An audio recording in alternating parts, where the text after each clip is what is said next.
Hi, Sagittarius. Good afternoon and welcome to your reading.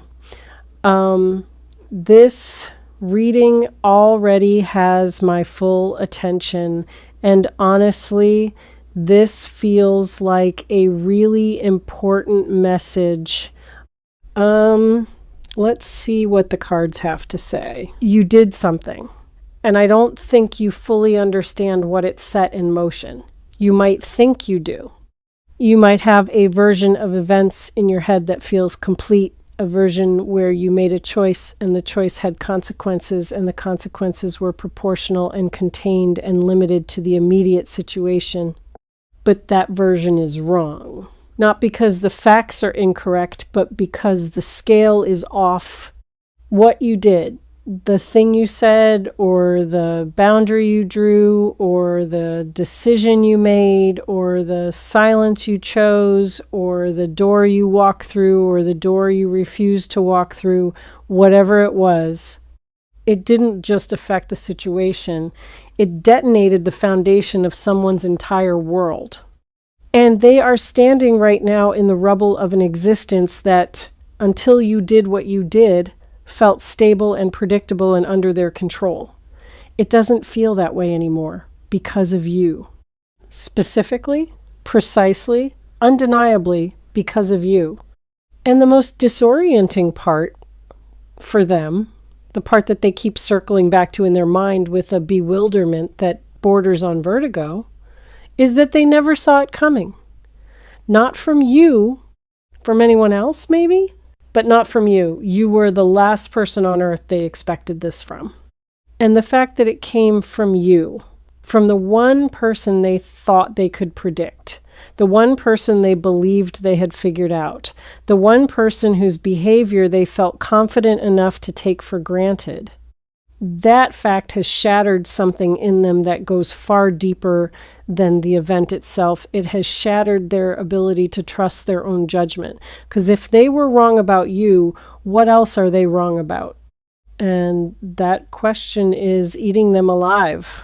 Let me slow down and go back to the beginning, because I think the origin point matters, and I think you've been so focused on the aftermath that you've lost sight of what actually started this.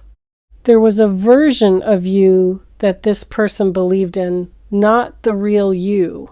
A version, a construct, an interpretation of you that they built over time, piece by piece, interaction by interaction, based not on who you actually are, but on who they needed you to be. And the version they built was comfortable, manageable, safe.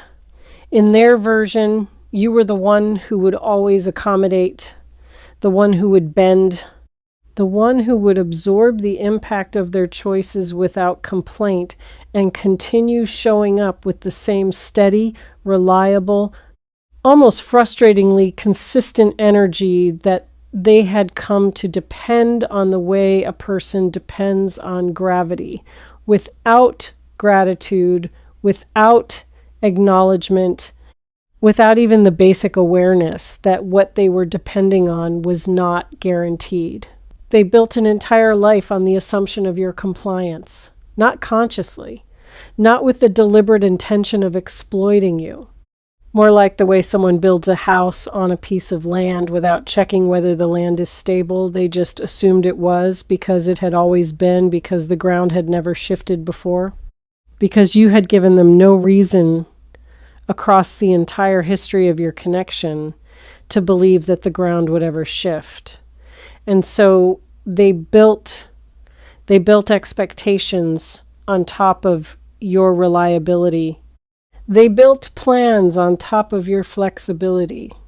They built an identity on top of their ability to predict and control your behavior. And the structure they erected was elaborate and extensive and deeply integrated into the mechanics of their daily existence. And then you moved, the ground moved, and everything they built on top of it came crashing down. I want to talk about what you did, and I want to do it without judgment, because I think you've been judging yourself enough, and I think some of that judgment is misplaced. What you did was not cruel. It might have felt cruel in the execution. It might have looked cruel from the outside. The person on the receiving end is certainly interpreting it as cruel, or at least as shocking and unfair and disproportionate to whatever they believe provoked it. But cruelty requires the intention to harm. And what I can feel in your energy is not an intention to harm. What I can feel is something far more complex and far more human than cruelty. I can feel exhaustion, the specific terminal exhaustion of a person who reached the end of a very long rope and discovered in the reaching that there was no more rope to give. You didn't snap. That's not the right word. You arrived at a place that had been approaching for a long time. A place where the cost of continuing to be the version of yourself that this person depended on finally exceeded the cost of stopping. And so you stopped. Not dramatically, not with the explosive energy of someone who's been suppressing rage. With the quiet, almost eerie calm of someone who has simply, completely, irreversibly run out of the willingness to pretend that what they've been giving is sustainable. And the quietness of it is part of what shocked them so deeply. They were prepared for drama. Their defense systems are calibrated for confrontation, for arguments, for the kind of emotional eruptions that can be managed and deflected and eventually smoothed over with the right combination of apologies and promises and temporary behavioral adjustments. They know how to handle a fight. They've handled plenty of them. What they don't know how to handle is what you gave them instead, which was nothing. Not the nothing of absence, the nothing of completion, the nothing that a person offers when they've said everything they have to say and the well is dry and the performance is over and there is no anger left because anger requires investment and you have divested entirely. That nothing is more frightening than any confrontation could ever be, because a fight implies connection. A fight means you still care enough to engage. But the nothing, the calm, complete, unmistakable nothing, that means you've crossed a line that has no return crossing. And they can feel that. They can feel the permanence in what you did. And the permanence is what's causing the earthquake.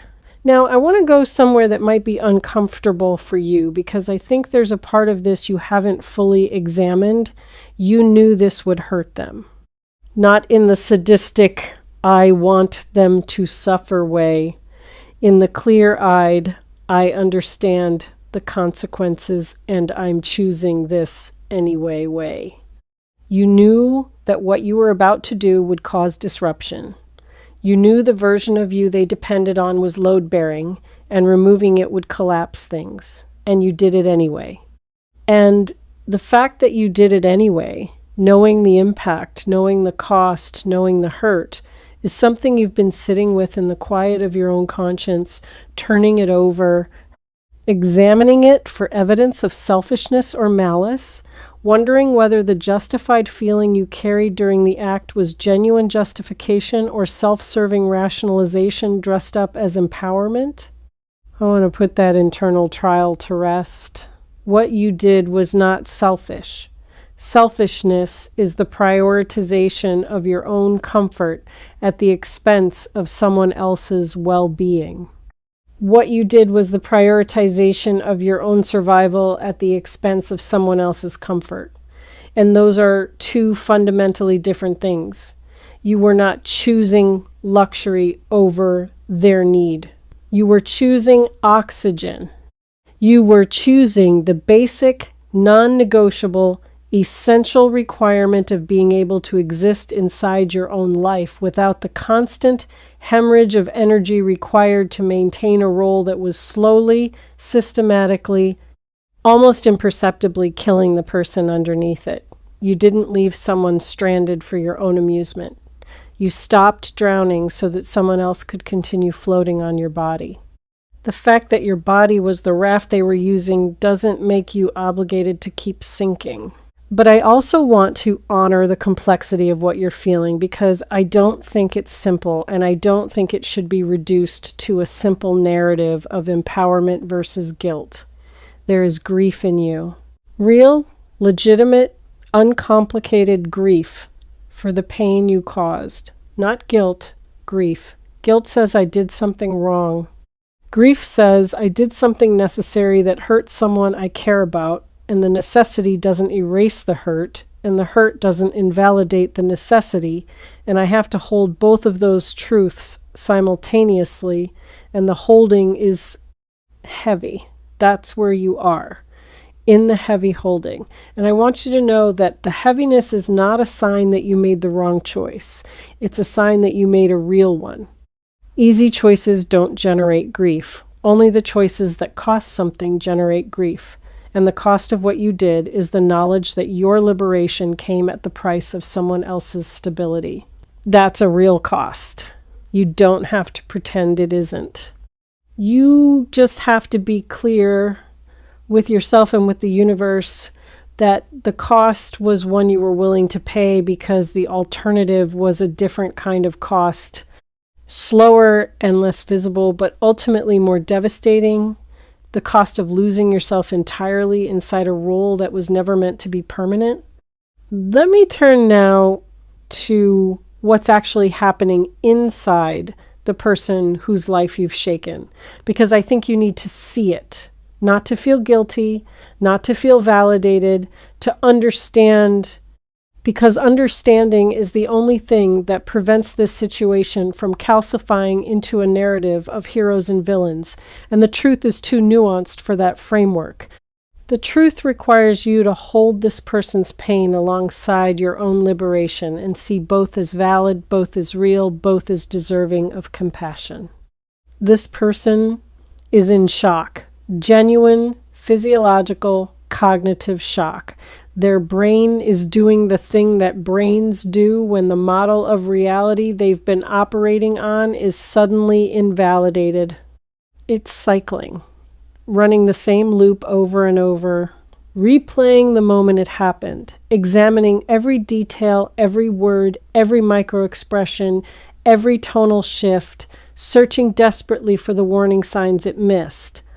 Because if there were warning signs, if the earthquake was preceded by tremors that they should have detected, then the world is still predictable, still knowable, still safe in the way that it's safe when the rules make sense and people behave according to established patterns.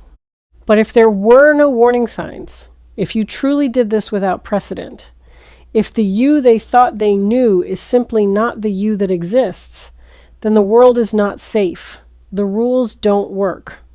And the model of reality that they've been navigating by is revealed as a fiction, and they're suddenly standing in a real world they don't have a map for. They keep coming back to the phrase, "I never expected this from you." And I want to unpack that phrase because there's an entire worldview embedded in it that reveals more about them than they realize. I never expected this from you means I had expectations of you. Specific ones, detailed ones, expectations that were not negotiated or agreed upon, but unilaterally installed, based not on who you told them you were, but on who they decided you were based on your behavior. And your behavior, your long, consistent, reliable, accommodating behavior, gave them every reason to believe that their expectations were accurate. You taught them through repetition that you were the person who absorbs, the person who adjusts, the person who shows up regardless. And they learned the lesson you taught them. They learned it so well that they stopped considering the possibility that the lesson might have an expiration date, that the person teaching it might one day decide to revise the curriculum. What they're experiencing now is the dissonance between the you they constructed and the you that actually exists. And that dissonance is profound. It's not just surprise. It's identity crisis. because their relationship with you was one of the pillars of their self-concept. They knew who they were in relation to you. They knew their role, their position, their power, their leverage. They knew the rules of the game. And now the game has changed without their consent, and they don't know the new rules, and the old rule doesn't apply, and the power they held, which was never really power, but the illusion of power created by your willingness to let them believe they had it, that power has evaporated overnight. And the evaporation has left them not just destabilized, but existentially dislocated. They don't just not know what to do, they don't know who to be. The version of themselves that existed in relation to the version of you they believed in, that version of themselves is now homeless, wandering the ruins of a dynamic they thought was permanent, picking through the wreckage for something familiar, something they can rebuild from, something that tells them the world still works the way they thought it did. There's anger in them. I want to be honest about that. The anger is hot and bright, and it's directed at you with a specificity that might alarm you if you could see it. They feel betrayed, not in the way someone feels betrayed by an enemy, in the way someone feels betrayed by an ally, by a safe person, by the one person they were sure would never do this. And the anger has a quality of righteousness to it that's going to be difficult for you to hear about, because it implies that what you did was wrong. And I've just spent several paragraphs telling you it wasn't. But here's the thing about anger in the wake of an earthquake. It's not really about right and wrong. It's about fear. Anger is what fear looks like when it puts on armor. And this person is terrified, not of you, of the implications. If you could change, if you could go from predictable to unpredictable overnight, if the ground they were standing on could liquefy without warning, then nothing is solid, nothing is reliable. The world is not the stable, manageable, controllable place they organized their entire life around believing it was. And that terror is so overwhelming that the only way their system knows how to process it is to convert it into anger and aim it at the nearest target, which is you. The anger will pass. Not quickly, not cleanly, but it will pass. What won't pass, what will remain, long after the anger has burned through its fuel and left behind the quiet, ashen landscape of a person who has run out of outrage, is the deeper emotion. The one underneath the anger, the one that the anger was protecting them from feeling because feeling it requires a vulnerability that they're not yet capable of. And that deeper emotion is grief. Their own version of the grief I described in you. Grief for the loss of something they didn't know was fragile until it broke. Grief for the version of you that doesn't exist anymore. The version that was partially real and partially fabricated, but that they loved regardless. The version that made them feel safe in a way that nothing else did. They're going to grieve that version of you the way someone grieves a death, because in a very real sense, that version did die. You killed it gently necessarily, but completely. And the person left standing in its place, the real you, the full you, the you that has boundaries and breaking points and the capacity to choose yourself, even when choosing yourself inconveniences. Someone who depended on you not to, that person is a stranger to them. And being confronted with a stranger where a safe person used to be is one of the loneliest feelings in the human emotional repertoire. I want to talk now about something I'm picking up in the energy that adds a layer of complexity to this whole situation. There's a third element here that neither you nor the other person has fully acknowledged. It's the thing that actually caused you to move, the catalyst. Because you didn't do this in a vacuum. Something happened. Something recent. Something that might have seemed small in isolation, but that landed on the exact spot where your endurance was thinnest. A comment, a request, an assumption made about your time, your energy, your willingness, your availability. Something that in the long history of things this person has said or done was probably not even in the top 50 in terms of severity. But it landed on the wrong day, in the wrong moment, on a surface that had been worn so thin by years of accumulated weight that this one additional ounce, this one final grain, was enough to break through. And that's what makes it so confusing for them, because from their perspective, the catalyst was nothing. It was ordinary. It was the kind of thing they've said or done 100 times before without consequence. So when the earthquake hit, when you finally moved, they looked at the catalyst and looked at the response, and the disproportion made no sense. They're thinking, I said one thing and you blew up our entire dynamic. How is that fair? How is that proportional? How can you justify this level of disruption over something so small? And they're right that the catalyst was small.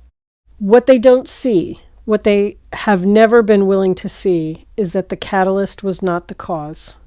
The catalyst was the last in a series of 1,000 causes, each one individually manageable, each one absorbed and processed and forgiven and folded into the ongoing project of maintaining the relationship. The earthquake wasn't caused by one tremor. It was caused by 1,000 tremors that were individually too small to register on their awareness, but that collectively weakened the fault line until the fault line could no longer hold. You tried to tell them.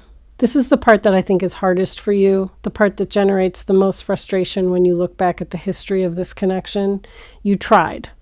Maybe not in the explicit sit down, we need to talk way that communication advice columns recommend, but in your way, in the ways that were available to you given the dynamic.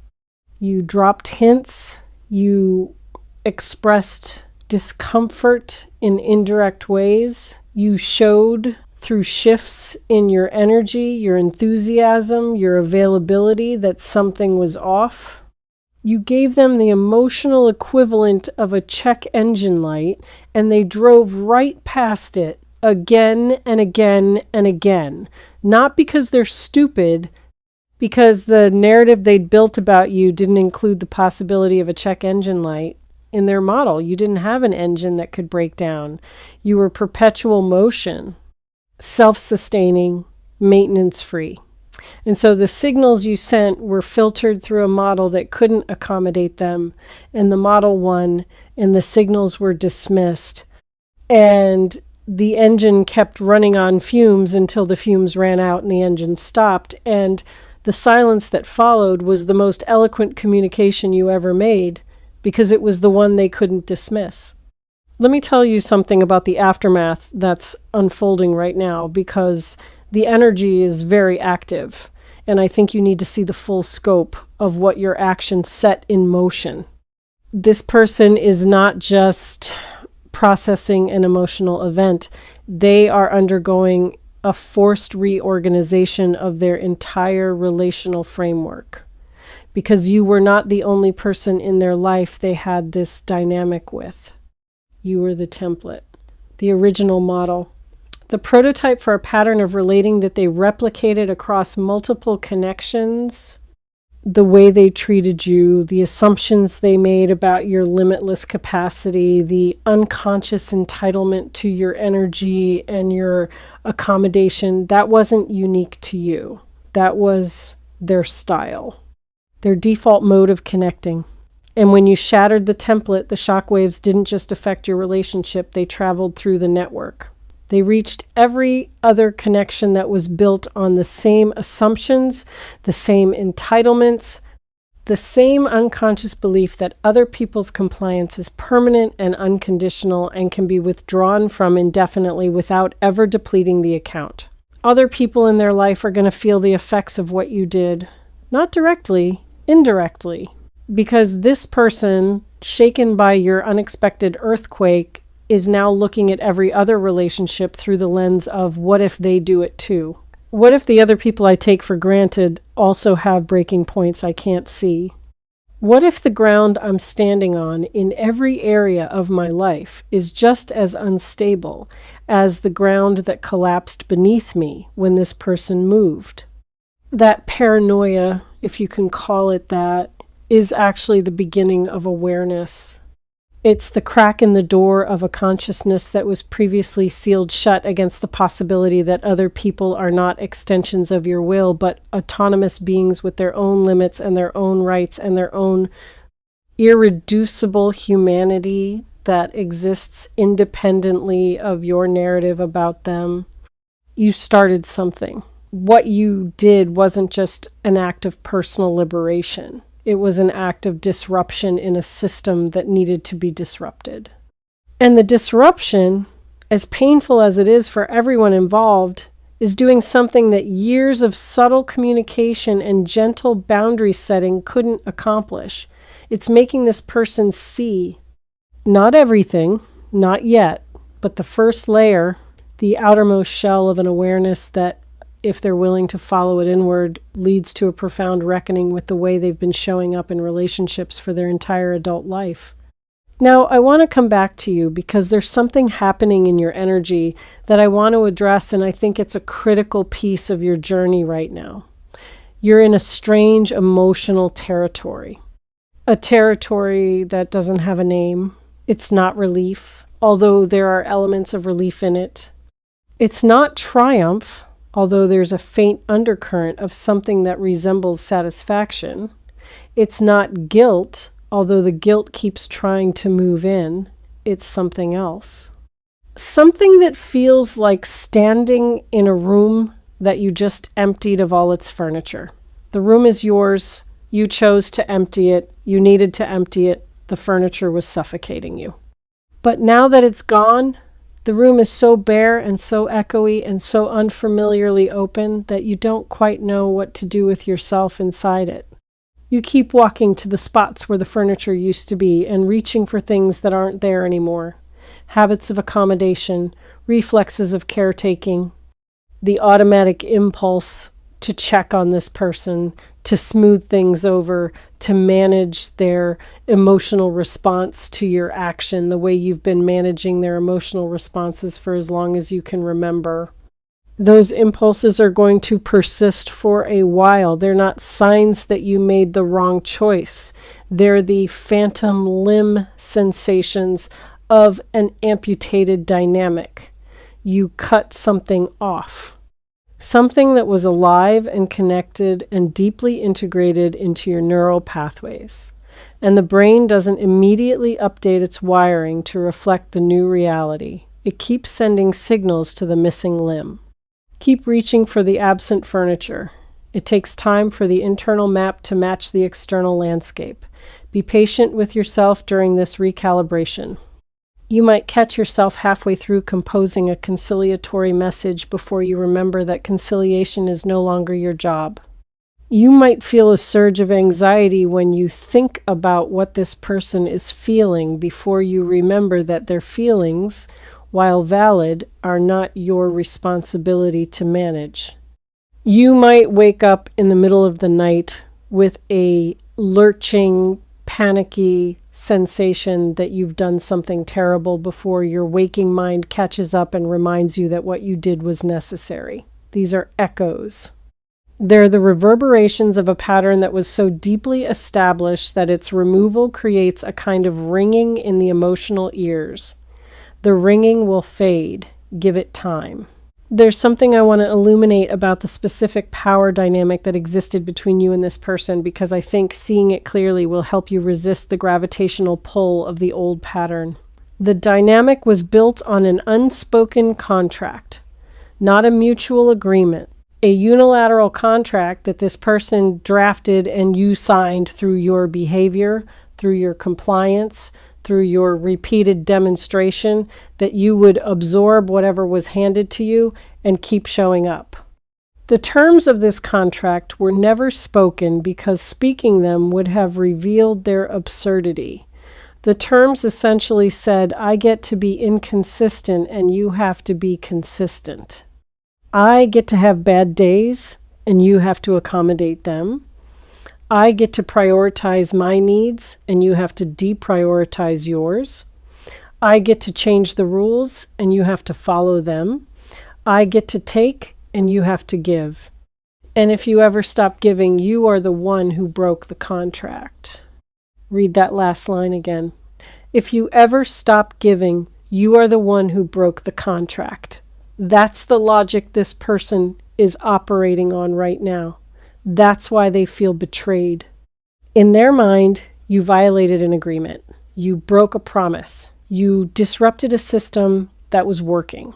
The fact that the system was only working for them, that the system was sustained entirely by your willingness to operate at a deficit, that the agreement was never actually agreed to but merely assumed based on your pattern of compliance, none of that registers for them yet. It will eventually, if they're willing to look at it honestly.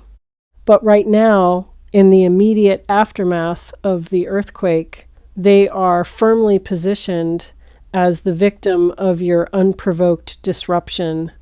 And the narrative they're constructing casts you as the person who shattered something beautiful for no reason. You know the reason. You don't owe them the reason again. You've given the reason.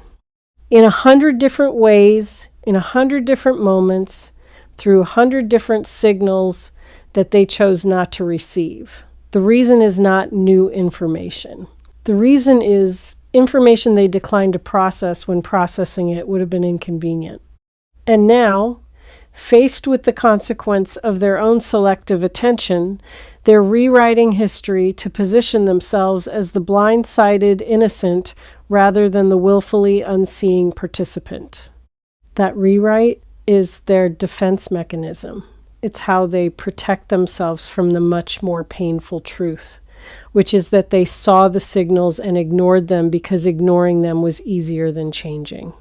And now the change has been imposed from outside rather than initiated from within. And the loss of control, the sheer humiliating loss of being forced into a reckoning they could have had voluntarily if they'd been brave enough to listen, that loss is what's really driving the earthquake inside them.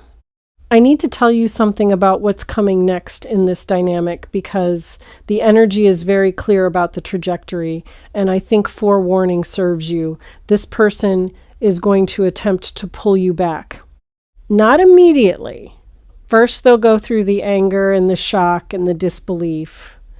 But once those initial responses exhaust themselves, and they will, what remains is the void.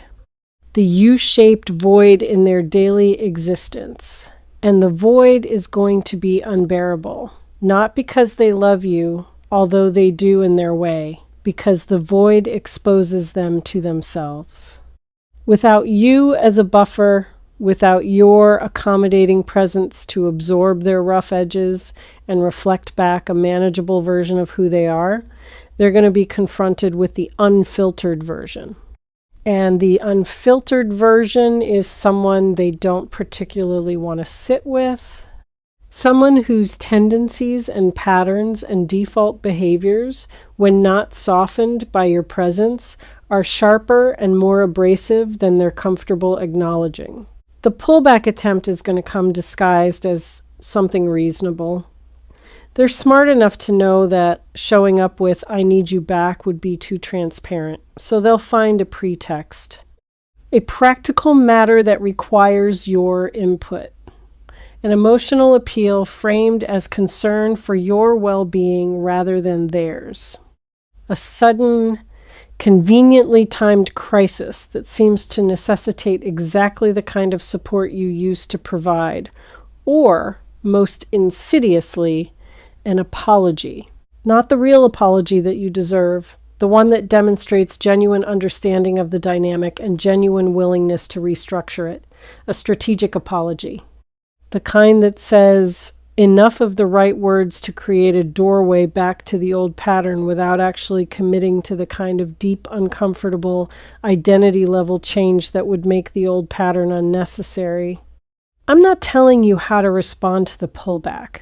That's your decision, and it should be made from the specific circumstances of your specific situation, not from a general spiritual message.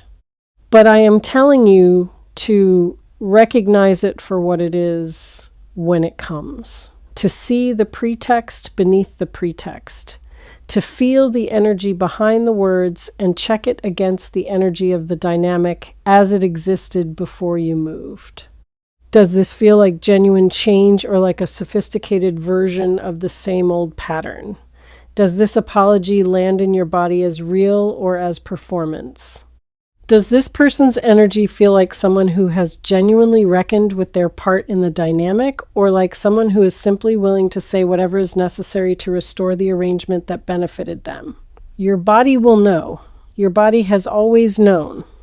Your body is the one that told you it was time to move in the first place, long before your mind caught up, long before the logic of it assembled itself into a coherent argument for departure. Your body was the first to register the unsustainability, the first to send up the flare, the first to say, I cannot do this anymore and I will begin shutting down systems if you don't listen to me. Trust your body in this. When the pullback comes, and it will come, let your body vote alongside your mind. And if your body says no, if your body clenches and contracts and signals alarm, even as your mind is being seduced by the reasonable sounding words and the carefully crafted apology, trust the body. The body doesn't lie. The body doesn't negotiate with false premises. The body simply reports what it feels, and what it feels is the truth. There is a person watching this situation from the outside, someone in your life who has been waiting quietly and without wanting to overstep for you to do exactly what you did. This person saw the dynamic. They saw the cost. They saw you shrinking inside a role that was consuming you, and they wanted to say something, probably tried to say something, but the way you defended the dynamic, the way you rationalized it, the way you transformed self-sacrifice into a virtue and made anyone who questioned it feel like they were being unsupportive, that defense system was so effective that even the people who loved you most couldn't penetrate it. They had to stand back and watch, and the watching was its own form of suffering. This person is going to reach out to you in the aftermath with an energy that is going to feel different from what you're used to receiving. Not, I told you so, although they'd be entitled to it. Something warmer. Something like, welcome back. As though you've returned from a long trip to a country where the customs were strange and the language was foreign, and the version of you that existed there was a translation of yourself rather than the original. Welcome back to your own language. Welcome back to your actual size. Welcome back to the version of you that doesn't have to fold. Now, I want to talk about something that I think is the most important dimension of everything that's happened. What this earthquake reveals about you, not about the other person, about you. Because the most significant consequence of what you did is not the disruption of someone else's life. It's the discovery of your own capacity. You found the edge of your own accommodation, the edge of your own tolerance, the edge of a patience that you and everyone around you believed was limitless. And finding the edge changes your relationship with yourself in a way that nothing else could have. You are not limitless. That is not an insult. That is a liberation. You are not an infinite resource that exists to be drawn upon without consequence.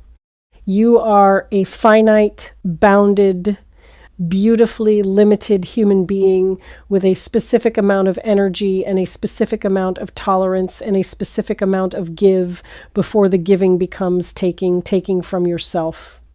And knowing your limits, truly knowing them, not intellectually but experientially, through the lived event of reaching them and discovering what happens when you do, that knowledge is one of the most powerful things a person can possess, because it means the next time someone approaches you with an unspoken contract, that demands unlimited accommodation, you'll recognize it. You'll feel the first clause being drafted, and you'll have the option, the informed, embodied, experience-backed option to decline the contract before the ink dries. Not after years of suffering, not at the breaking point, at the beginning. That's what this earthquake gave you. Not just freedom from one dynamic, but immunity from the pattern. The template that this person used to relate to you, the template you allowed through your compliance, that template existed because you didn't know your own edge. Now you know it. You've touched it. You've stood on it and looked down and seen what lies beyond it, which is the version of you that says no, the version that is willing to disappoint someone rather than disappear yourself. That version exists now. It's been born through the earthquake, and its existence changes everything going forward, not just with this person, with everyone. There is a moment approaching, and it might already be here, where the grief and the guilt and the strange empty room feeling begin to give way to something else, something quieter, something that settles into your body like warmth returning to a limb that fell asleep. Not happiness exactly, more like recognition. The recognition of your own face in the mirror after a long time of seeing someone else's reflection there. You're going to look at yourself, literally or figuratively, and for the first time in a very long time, you're going to see you, not the accommodating version, not the folded version, not the version that makes itself small enough to fit inside someone else's expectations. You, full-sized, uncompressed, taking up exactly the amount of space you were always meant to take up. And that sight, that moment of seeing yourself clearly after a long period of distortion, is going to bring tears, not sad tears, not guilty tears. The tears of someone who has been found after being lost for so long that they'd forgotten they were missing. The tears of a reunion between you and yourself. A reunion that was only possible because you caused an earthquake, because you dared to move the ground that everyone, including you, assumed was permanent. Because you chose, in one defining moment, to be seismic. I want to say something directly to the part of you that still feels guilty. The part that lies awake wondering if you should call, if you should apologize, if you should try to repair what you dismantled. That part of you is not wrong to feel what it feels. Guilt is a signal that you care about the impact of your actions on others, and caring about your impact is a mark of emotional intelligence, not a flaw. But I want to draw a distinction that I think will help you navigate the coming days. There's a difference between guilt that is appropriate and guilt that is habitual. Appropriate guilt says, I caused harm, and I need to sit with that. Habitual guilt says, I asserted myself, and I need to undo it. The first kind of guilt is moral. The second kind is conditioning. And what I can feel in your energy is a mixture of both, with the habitual kind trying very hard to masquerade as the moral kind, because habitual guilt is sneaky. It knows that if it shows up as I should accommodate, I should fold, I should go back to being small, you'll recognize it as the old pattern and reject it. So instead, it shows up as, I hurt them, I owe them, I need to fix this, which sounds like moral responsibility, but is actually the old contract reasserting itself through a different door. Here's how you tell the difference. Moral guilt asks you to take responsibility for the harm while maintaining your boundary. Habitual guilt asks you to dissolve the boundary to relieve the discomfort. If the guilt is steering you toward accountability, toward an honest acknowledgement that your actions had impact, toward a willingness to hear this person's pain without taking ownership of their choices, that's moral guilt and it's worth following. But if the guilt is steering you back into the role, back into the folding, back into the, oh God, what have I done? I need to make this right, by returning to exactly the dynamic that was killing me. That's habitual guilt, and it needs to be recognized, named, thanked for its concern, and firmly, lovingly declined. Something I want you to know, something that this message finding you through Mary's Angel Tarot at this exact moment is designed to communicate, is that the earthquake you caused is not a tragedy. It feels like one, it looks like one. The person on the receiving end is certainly narrating it as one. But from the perspective of the larger spiritual trajectory of both your lives, this earthquake is a correction. A necessary, overdue, cosmically endorsed correction of a dynamic that had deviated so far from health that subtle repair was no longer possible.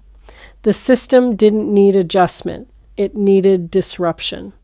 And you, by being the one brave enough or exhausted enough or desperate enough to provide the disruption, performed an act of service that neither you nor the other person will fully appreciate for some time. Yes, I said service. Not cruelty, not selfishness. Service. Because what you did for this person, as much as it hurts them now, is the first honest feedback they've received in a very long time. You told them the truth. Not with words, with action. You told them that their behavior has consequences, that other people are real, that the compliance they've been enjoying was a gift, not a right, and the gift has been rescinded. That information, as devastating as it is to receive, is a gift in itself. It's the kind of gift that doesn't look like a gift, it looks like a catastrophe. But in the wreckage of the catastrophe are the raw materials of genuine self-awareness, and if this person has the courage to sift through the rubble with honest hands, they will find things in it that they could never have found while the structure was still standing. Things about themselves, things about the way they love and the way they take, and the way they fail to see the people closest to them. Those things were invisible as long as the dynamic was intact. Your earthquake made them visible. Whether this person chooses to look at what's been revealed is not up to you. Your job was the earthquake, their job is the archaeology, and those are two separate responsibilities that should not be confused. You don't owe them the excavation of their own ruins. You already did the hardest part. What they do with the wreckage is their work, their journey, their opportunity for the kind of growth that only becomes available when the comfortable structures of self-deception are no longer standing. I want to leave you with something that I hope settles deep enough to withstand the emotional weather of the coming days. You are not a villain in this story. You are not even an anti-hero. You are a person who reached the limit of their own endurance and responded with a clarity and a finality that surprised everyone, most of all yourself. The surprise is not evidence that what you did was wrong. It's evidence that who you were before was incomplete. The person who never pushed back, never set limits, never disrupted the comfort of others by asserting their own needs, that person was not your true self. That person was a survival adaptation. A version of you that was optimized for a world that rewarded compliance and punished authenticity. And you've outgrown that optimization. You've evolved beyond the conditions that created it.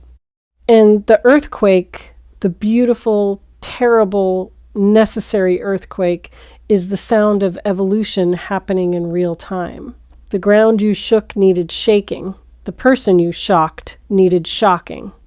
And the version of you that emerged from the shaking and the shocking, the version with edges, with limits, with the capacity to say this far and no further, that version is not a diminishment. It is an arrival. You have arrived at yourself. After a long, long journey through the territory of other people's expectations, you have finally arrived at the border of your own sovereignty and stepped across it. The rubble will settle. The dust will clear. The person whose world you disrupted will either grow from the disruption or they won't, and that outcome is theirs to determine. But you, standing here in the open space of your own newly claimed territory, with the echo of the earthquake still ringing in your bones, and the strange, disorienting, exhilarating silence of a life that is finally, unequivocally yours, you are exactly where you need to be. Feel the ground beneath your feet, your ground, the ground that moved because you moved it. The ground that will never be mistaken for someone else's foundation again. It's yours. All of it. For the first time. Yours. All right. Thank you so much for watching Mary's Angel Tarot. Take care of your energy, and I'll see you in the next reading. Bye.